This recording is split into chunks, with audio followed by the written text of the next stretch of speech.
That time I got reincarnated in another world as the Demon Lord's toilet and traveled with the villainess making jam. I can also shapeshift into a twink with superpowers that all the girls love.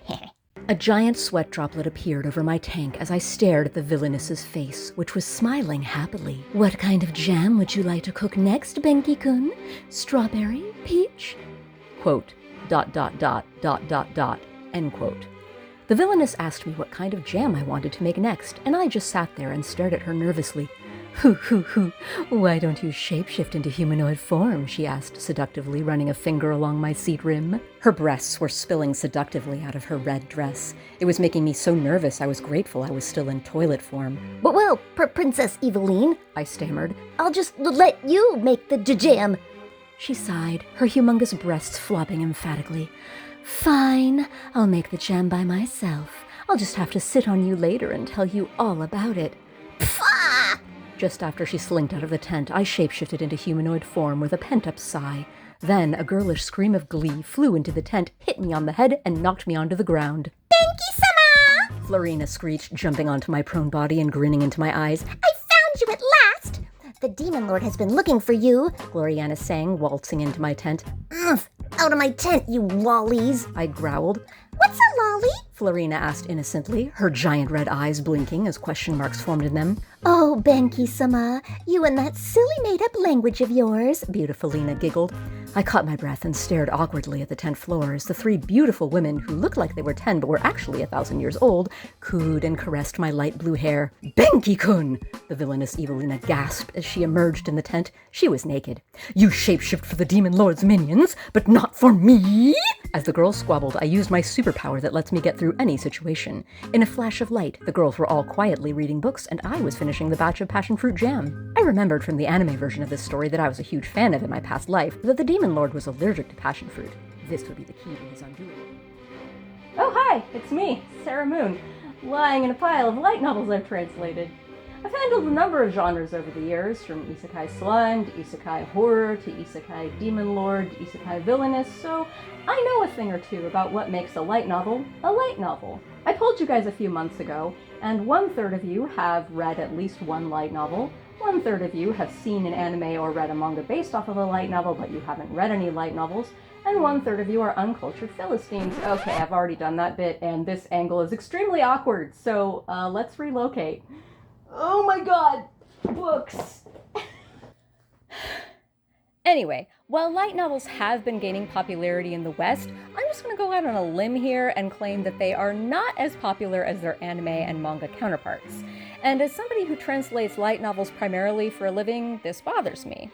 So I thought I'd do a little shallow dive into light novels. What they are, what they aren't, what makes them different from regular novels, what's good about them, what could be improved upon, and why their titles are so fucking long.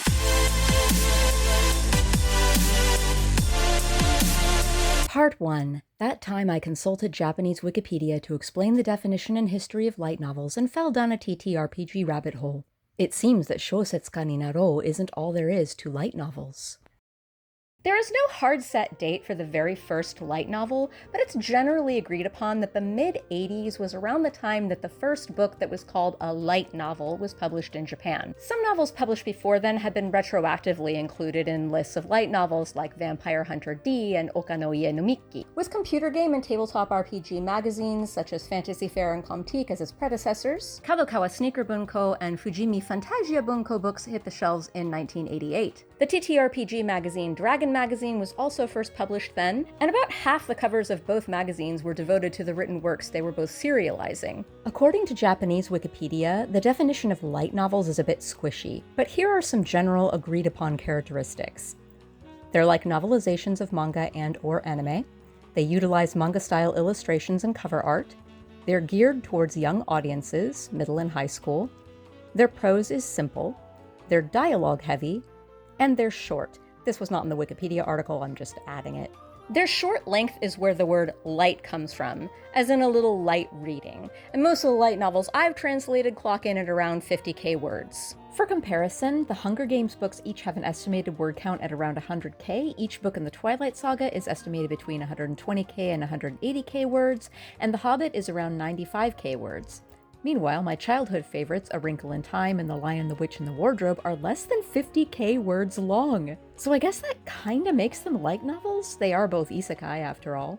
The next most distinguishing feature of light novels is their genre and target demographics. While there is a wide variety of genres within light novels, they tend to have the unifying factor of the anime manga aesthetic. And this alone is a bit nebulous, and it's one of those kinda you know it when you see it sort of things. You see it in the cover art and in the interior illustrations, you see it in the average age of the protagonists, and you also see it in the prose. The writing style of light novels sometimes comes across as comic booky or cartoonish. One example is the ever-ubiquitous quotation marks bookending an abnormally long ellipses. This is straight out of manga. Another is the use of sound effects. But if you look more closely, you'll see lots of other anime-isms peppered throughout light novel writing. Here are a few examples I encountered recently in my translating work. Exhibit A. Bob came to my rescue by lifting Jessica off the ground by the scruff of her neck. Now, in reality, a human being could not lift another human being off the ground by the scruff of her neck, but an anime character could. Exhibit B. As I stared in awe, she blew a kiss at me. Kafah!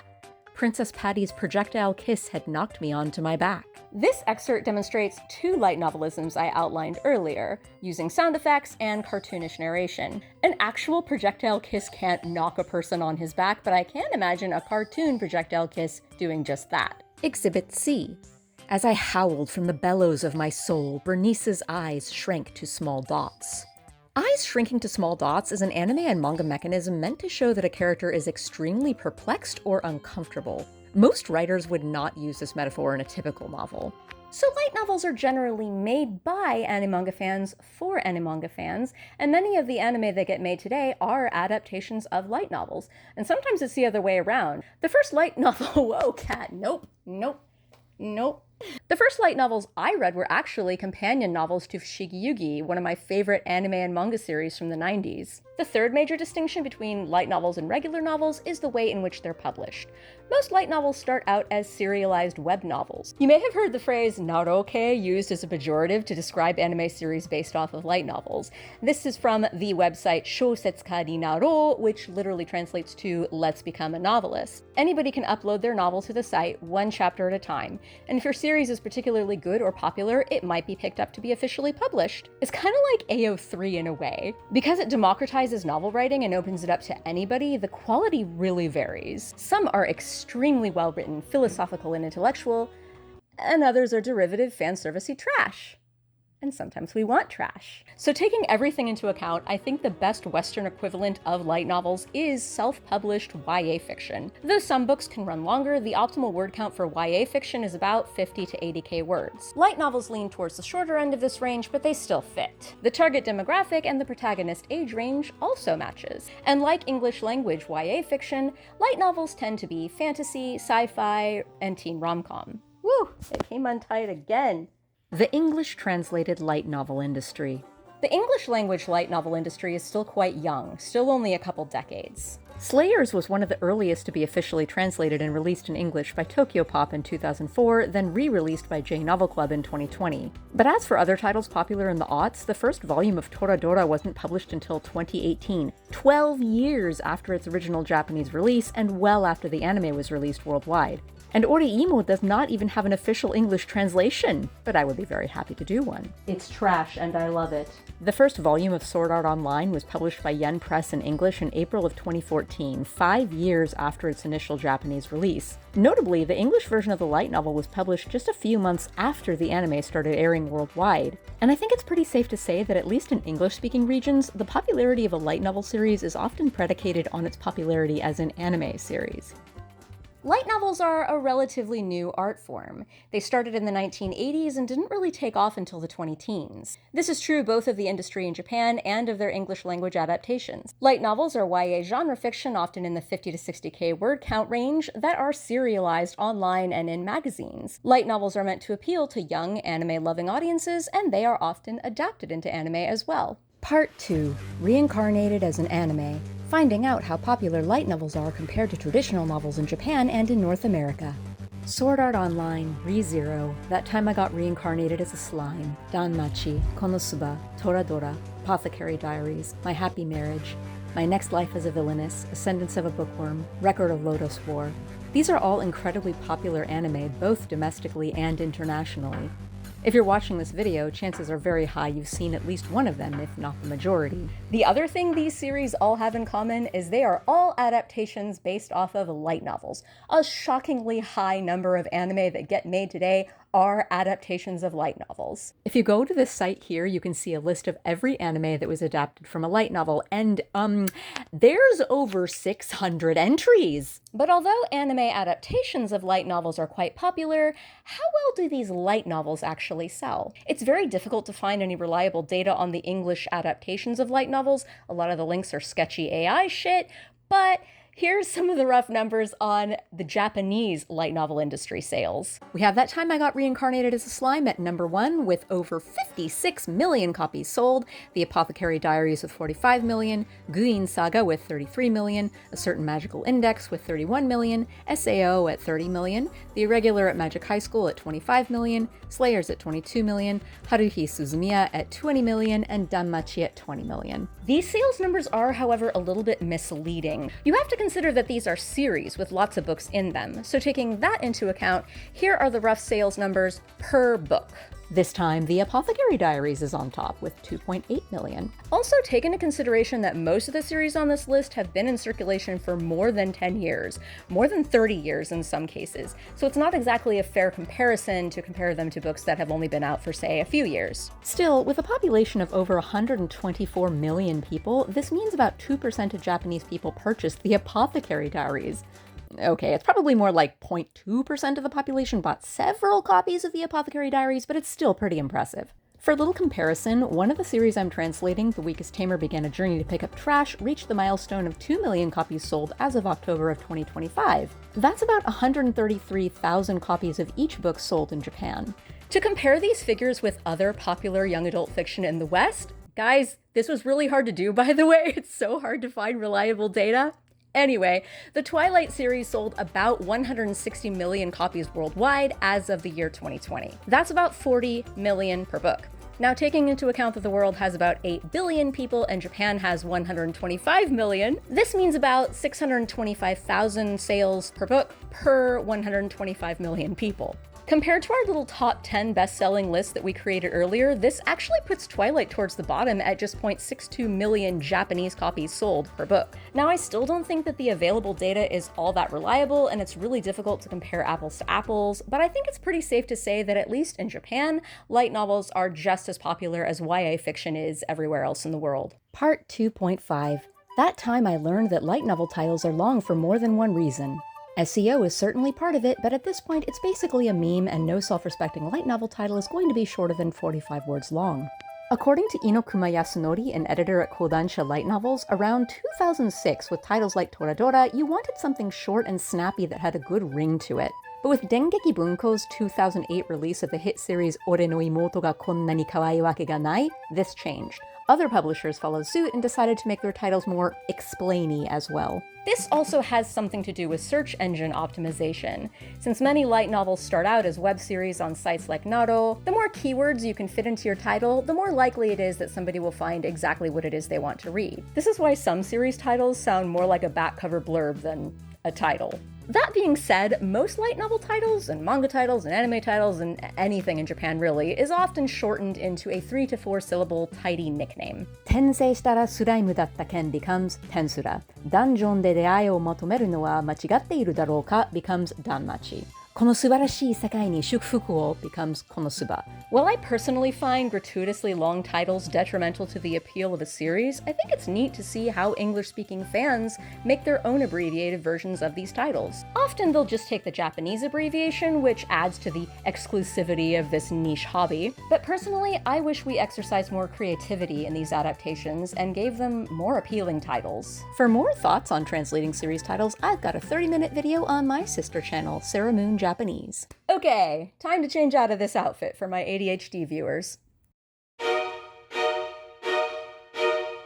Part 3. Localized by a villainess. All routes lead to bad writing. A common sentiment I see in otaku circles is that light novels are slop. They're derivative, they're poorly written, and they're badly translated. Now, as somebody whose primary source of income is translating light novels, I'm reluctant to throw myself and my colleagues under the bus and say that all of this is true, but light novels certainly aren't without their issues. But before I start making my case for whether light novels are good or bad, I think it's important first to outline what I mean by good and bad writing. In prose, good writing is showing versus telling. It uses apt word choices, varied sentence structure and length, and clear character voice. In story composition, good writing has a logical plot progression, a clear theme and message, characters drive the plot instead of the plot driving the characters, and it has a clear beginning, middle, and end. But at the end of the day, as a reader, what mostly determines whether a book is good or bad is if you liked it or not. There is a huge element of subjectivity in book enjoyment, and it's important that we all acknowledge our biases and our preconceived notions when we come to the table to discuss whether or not the writing of a book is good or bad. Why the writing is sometimes bad, Japanese edition. Most light novel authors are noobs. They pump out chapters quickly. When the fans vote for slop, slop rises to the top. Serialization. The first 3 points are rather self-explanatory, so I'm just going to outline here why serialization can negatively impact the quality of a book.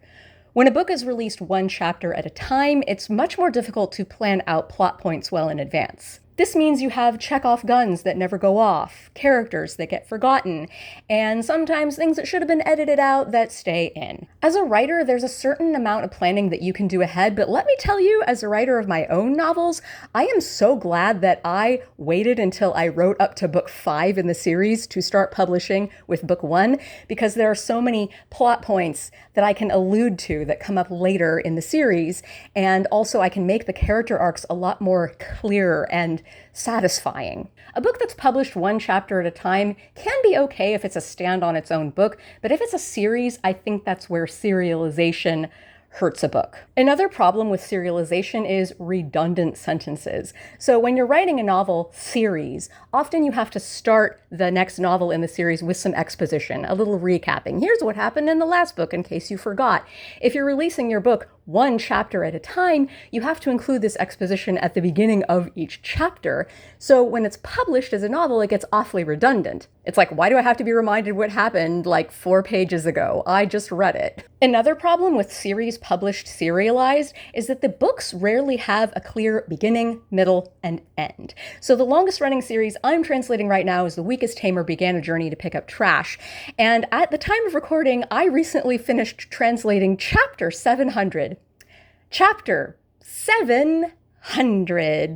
As the translator of this series, I have a pretty intimate knowledge of the lore and the characters, and for the life of me, I cannot tell you what happens point by point in, say, book 9 of the series. That's not to say that The Weakest Tamer is a bad series, I just think it works better serialized as a web novel than it does published.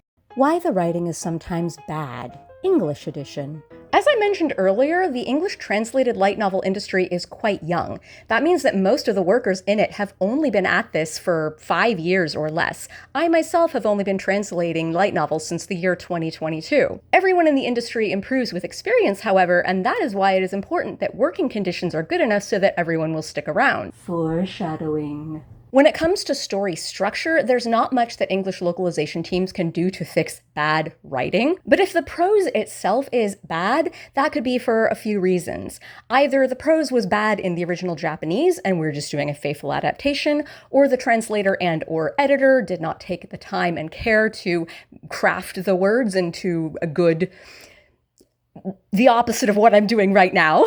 Or the third option, you personally just don't vibe with it. And that's valid. Now, you could make a case that if the prose is bad in Japanese, that the translated prose should also be bad so that it is a faithful adaptation. As an artist, I kind of agree with this. I think of the author as a character, and I try to capture that character's voice as well as I can. even if that voice makes bad word choices sometimes. But at the end of the day, localization teams are trying to make a good book that people are going to want to buy and read. And just like a good editor will clean up the sloppy prose of an English language author, localization teams will massage the prose of a Japanese light novel to make it read better in English. But localization teams aren't always set up for success. As I mentioned earlier, this is still a very young industry. One of the issues is that localization teams often have very little to no communication between the different roles within them. And speaking of very little to no communication, there is no communication between the translators and the Japanese authors. Cryptic line of dialogue that alludes to a plot twist later? Good luck deciphering that. Character with unknown gender? Just don't use pronouns. Who needs them? Why did the author choose to make the curtains blue? You have to not only be able to translate the prose, you have to be able to find the subtext and hope that your educated guesses happen to be correct. And then there's the challenge of just keeping track of all the lore. I keep a glossary for every series I translate, and each glossary has hundreds of entries. Between my light novels and the manga series I'm translating, I am juggling over 10 series, and many editors have just as full a plate. It's kind of a lot. Japanese writing conventions that don't work in English. Another reason the translated prose of Japanese light novels might sound a bit clunky at times is that there are just some conventions of the Japanese language that don't work so well in English. Here's a list that I've compiled over my 4 years of experience translating light novels. Now, this is no means a complete list, but if you have read any light novels, chances are you've encountered these. Okay, we all know I'm working off a script, so I'm gonna get my laptop so I don't have to memorize things. Cold opens. So often in an anime, a scene change will begin with two characters saying lines back and forth, and it's not revealed who they are necessarily or where they are until a few lines of dialogue into the scene. And this sort of cold open does not work as well in novels. It does work a little better in Japanese than it does in English because the speech patterns of different characters are a lot clearer in the Japanese language than they are in English, but it still is more like an animeism than so much this is a Japanese writing convention. This is more a light novelism, and it doesn't always work in English. Number 2, lack of dialogue tags. So when you read a written book in English, dialogue between 3 characters might look like this. "You have to clean the house by next week," my mother warned us. "Yes, Mom, we won't let you down," I said. "Heck yeah, we'll clean that house," my brother cheered. In Japanese, the dialogue will often look like this. "You have to clean the house by next week. Yes, Mom, we won't let you down. Heck yeah, we'll clean that house." So the reason that Japanese can get away without the dialogue tags is, as I mentioned earlier, is because Japanese has a lot more explicitly clear distinctions between speech patterns. Like that mother character probably uses the watashi pronoun and has a more feminine speech pattern. Maybe she ends her sentences in noyo. And that second character, he's a little more polite. Maybe he uses boku pronouns and keigo. The Japanese polite speech pattern. And then maybe that third character uses ore pronouns for himself, and maybe he ends his sentences in daze, which is this very like, dude, bro, manly sort of ending for sentences. Again, it's a lot clearer in Japanese than in English, where these differences are a little more subtle. So when I translate light novels, I will often add dialogue tags for clarity. And rather than just pulling the dialogue tags out of my ass, I will take from the narrative section of text that immediately follows the dialogue and turn it into tags. Here's an example from The Weakest Tamer where I did this. 岩だよね。そうだな。どこから転がってきたんだ、この塊。リリアさんの言葉にアリラスさんが周りを見回す。So literally, it's 2 lines of dialogue. "That's a boulder, right? It's a boulder. I wonder where it rolled in here from." And then it's followed with a line of narration. Lilia's question was responded to by Alilas looking around the area. That's literally what the exchange means. I moved the dialogue tags to, "That's a boulder, right?" Lilia asked. "It's a boulder," Alilas confirmed. "Where did it come from?" He glanced around. It's just a bit cleaner, and it makes a little more sense to an English reader if it is reorganized in this manner. 3. Following a showing section immediately with telling. If you've taken any kind of English lit class or writing class, you've probably at least heard or have been taught the difference between showing versus telling writing. And generally, we are discouraged from telling writing, although there has been some discourse online I've seen recently where people are like, oh, authors who don't use telling writing are just cowards. There's a time for telling writing and there is a time for showing writing. And I think knowing the importance of that distinction is what makes you a better writer. But anyway, here's an example once again from The Weakest Tamer to illustrate what I mean by the showing versus telling writing in Japanese. トロン、すごく疲れているね。ああ、根を前に突き出しているだけに見えたけど違ったみたいだな。トロンの練習を見ている限りは、それほど体力を使いそうになかったけど、どうやら違うみたいだ。Translated literally, this passage goes something like this. Toron looks awfully tired. Yeah, I thought all they were doing was thrusting their roots forward, but I guess I was wrong. From what I could see of Toron's practice session, it didn't look all that physically tiring, but apparently I was wrong. And this gives us a couple problems. One, we can't tell who's talking, and two, the narrative text that follows the dialogue is redundant. It's basically repeating what the characters already said. So here's how I translated it. Toron looks awfully tired, I remarked. Yeah, I thought all they were doing was thrusting their roots forward, but I guess I was wrong, my father replied. To an outsider, Toron's training session did not look like it exerted that much energy. I guess looks could be deceiving. By adding dialogue tags, now it's clear who's talking, and I massaged the prose a little bit of that chingaumi tai so that it's different both times. The first time it was, I guess I was wrong. The second time is, I guess looks could be deceiving. And this makes the narrative text following the dialogue tags a little bit less redundant. Speaking of redundant, number 4, repetitive word choices. So here's the thing about the English language versus the Japanese language. English language has just more words that are widely used anyway than the Japanese language. We have so many synonyms. And so it is extremely, sticks out like a sore thumb. It's very jarring if you're reading a narrative passage or text, say, and maybe the author's describing a room and they use the word beautiful like 3 times in the description. That gets very redundant in English writing, and it's generally considered something you shouldn't do, like use the same word multiple times in a paragraph. In Japanese, however, that's not as jarring. You can, like, if I'm talking about a room and I use the word beautiful 3 times in English, it's like, you know, you want a little more elaboration with that beautiful. How was it beautiful? What kind of specific beautiful is it? Was it breathtaking? Was it lovely? There's different nuances to those synonyms, right? In Japanese, however, you could use just the word utsukushi, 2 or 3 times in the same long paragraph of descriptive text, and it's not as jarring. I still think it's better writing, even in Japanese, if you mix things up a little bit and not be so redundant, but it's a bit more forgiving than the English language that way. Number 5, verbs and adverbs instead of finding the most apt verb. So this is just another convention of what is considered to be better English writing. This will often happen in dialogue tags rather than like said quickly. Change that to rattled. Walked nervously, a better way to express that is tripped. Instead of he walked nervously to the counter, he tripped to the counter.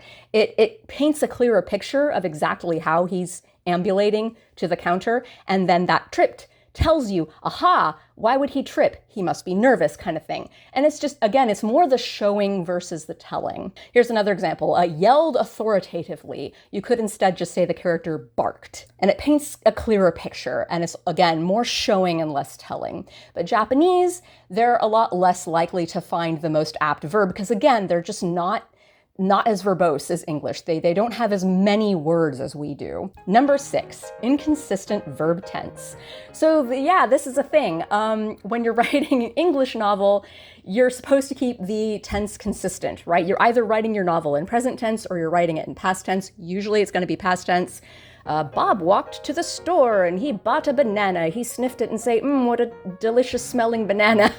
Versus Bob walks to the store and buys a banana. He sniffs it and says, what a delicious smelling banana. In Japanese, however, you might find in a descriptive section of narrative text, like the narrator is starting with present tense and finishing with past, and it's often mixed up in there. Sometimes there is a rhyme and reason to this, but often it's just the way the Japanese language is. It's a lot more forgiving with, it's a lot more nebulous, I guess, in like whether you're past tense or present tense. So usually as a translator or as a translating team, you will pick a tense and stick with it. Number 7, multi-quotes. So this is basically when you have several characters saying the same thing at the same time. In English novel writing, you'll usually have like a dialogue tag as either they chorused or they screamed in unison. But in Japanese, that will instead be expressed by the line of dialogue with like, however many characters are saying the line, you will have that many quotes on either side. If it's 2 characters, it's 2 quotes on either side. If it's 7 characters, it's 7 quotes on either side. Kind of ridiculous. So some translators and editors choose to leave this in as a stylistic choice, and I know like a lot of readers of light novels kind of like it, and I don't always have a problem with them, but I do think that if they're overly utilized, they're kind of tacky. So here's another example from The Weakest Tamer to illustrate an occurrence of multi-quotes and how I handled it in the translation. どうした?笑ったことに気づいたのか?お父さんが私を見る。魔物が震えている姿を想像しちゃって。ああ、なるほど。見に行ってみるか?アリラスさんたちと私の驚いた声が洞窟内に響く。Translated literally, this is, what is it? Perhaps noticing that I was laughing, my father looked at me. I was picturing monsters shivering. Aha, now I understand. Wanna go see them? With 4 quotation marks. The surprised voices of Alilas and me and Alilas's party echoed through the cave. And this is how I reworked it so it reads better in English. What is it? My father asked, noticing I was laughing. I was picturing big scary monsters huddled in fear. Aha, now I understand. Well, want to go see them? My father received a collective gasp in reply that echoed through the cave. Once again, the sentence of narration that follows the multi-quote is basically a dialogue tag. So I incorporated the which is really a gasping sound effect and not so much a word or sentence, into the narration. My father received a collective gasp in reply that echoed through the cave. 8. The overly repetitious nature of the Japanese language. So this example is from a peer in the industry, and here's an example dialogue exchange that he included. I am going to school tomorrow. To school? But first I must finish my homework. Homework. So if you've seen any anime, you have encountered this, and a good translator will look at the subtext of why was that character repeating what the previous character said? What is the character's motivation? And from that, we can derive much more meaningful dialogue that actually sounds good in English. Here's an example from, yet again, The Weakest Tamer. わかった。お医者さんにはいつ頃見てもらうの?すぐに見てもらえるのかな?今日か明日のはずだ。今日か明日? Translated literally, this is understood. When abouts will you get to see the doctor? I wonder if he will get to see the doctor soon. Either today or tomorrow. Huh? Today or tomorrow? And I reworked that into understood. So when will you see the doctor? Hopefully it would be soon. Either today or tomorrow. Whoa, that soon? So I changed the repeated tomorrow to that soon because that's more the vibe. Ivy is sort of like distressed because if the doctor is coming tomorrow, they might not be ready on time. They might still be out running their errands. And so it's more like, oh my God, that's so soon. That's her motivation behind asking tomorrow. And that's why I changed it to that soon. 9. Punctuation doesn't always work the same way. So Japanese does have punctuation just like English. They've got commas, they've got ellipses, they have periods, they have question marks, but it doesn't always work the same way as it does in English. And to translate it exactly the same way it is in Japanese is flat out wrong sometimes. One very prime example that gets brought up again and again in translator circles is quotes. So in Japanese, when they quote something, what they actually are doing is they're bolding it or they're italicizing it. When we quote a word or a phrase within a sentence in English, often that just makes it come across as sarcastic. But if there's quotes within a Japanese sentence, that actually is mostly just drawing attention and italicizing that word or that little phrase within the sentence. And speaking of italics, 10 italics. So Japanese in general doesn't use italics so much the same way that English does. English actually makes heavy use of italics. I just did it just now. We add italics to add clarity to our sentences. Like which words we're choosing to highlight can drastically change the meaning of what we're saying. So here's a sentence just to illustrate what I'm talking about. Did you take the trash out? Is neutral if you don't italicize any of the words. Did you take the trash out? Implies that you might have taken something else out that was not trash. Did you take the trash out? Is challenging the notion that you took the trash out. Did you take the trash out? Or did you take it into your sister's bedroom? Did you take the trash out? Implies an accusation that it was somebody else and you're taking credit for it. Japanese will express these nuances, but in a different way than English, not necessarily with highlighting words with italics. 11. Seem. So Japanese language tends to be a little more vague than English. They're much less likely to make a bold, this is true kind of statement. So they will often soften their statements with things like mitai, which is like or seems like, or desho, which is like probably. But in English, we would often be more bold and just say, she smiled, rather than she seemed to be smiling. So the main takeaway from this is if you're ever reading a translated light novel and you think to yourself, wow, the writing is really bad, it's not necessarily the translator's fault or the Japanese author's fault. There are so many other moving parts in publishing and in English localization that you, as the reader of the English language edition, really have no way of knowing what went wrong. And maybe nothing went wrong, and you just don't like the book, which is valid. I'm sweating like a dog.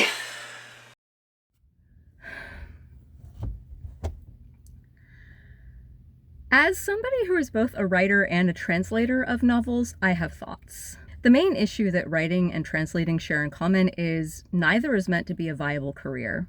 Most writers have day jobs.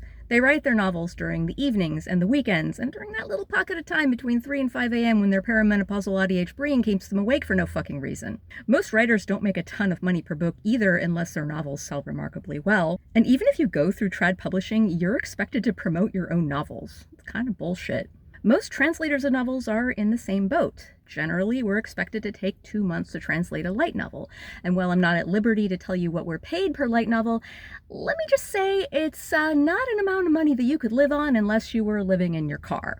Just like novel writers, novel translators are expected to have day jobs and to translate their novels during the weekends and evenings. And unlike writers, we don't get any royalties for the book sales, so we're not even financially incentivized to do our best work. It's only because the people in this industry are so passionate about what we do that we even have any good novels or translated novels in the first place. And before you sharpen your pitchforks and come at the publishing houses for not paying us enough, I'm afraid it's much more complicated than that. Something I'm learning as I am publishing my own novels is it's really expensive. The cost to print a 300-page paperback book is just under $6, and it costs thousands to license a novel to translate. When you consider the cost of paying the translators, the editors, the project manager, the social media team, the layout designer, everyone involved in publishing a book, unless the books sell very well or you charge your fans a premium, your localized light novels are not going to sell very well compared to their anime and manga counterparts. And in an economy where people's disposable income is rapidly shrinking,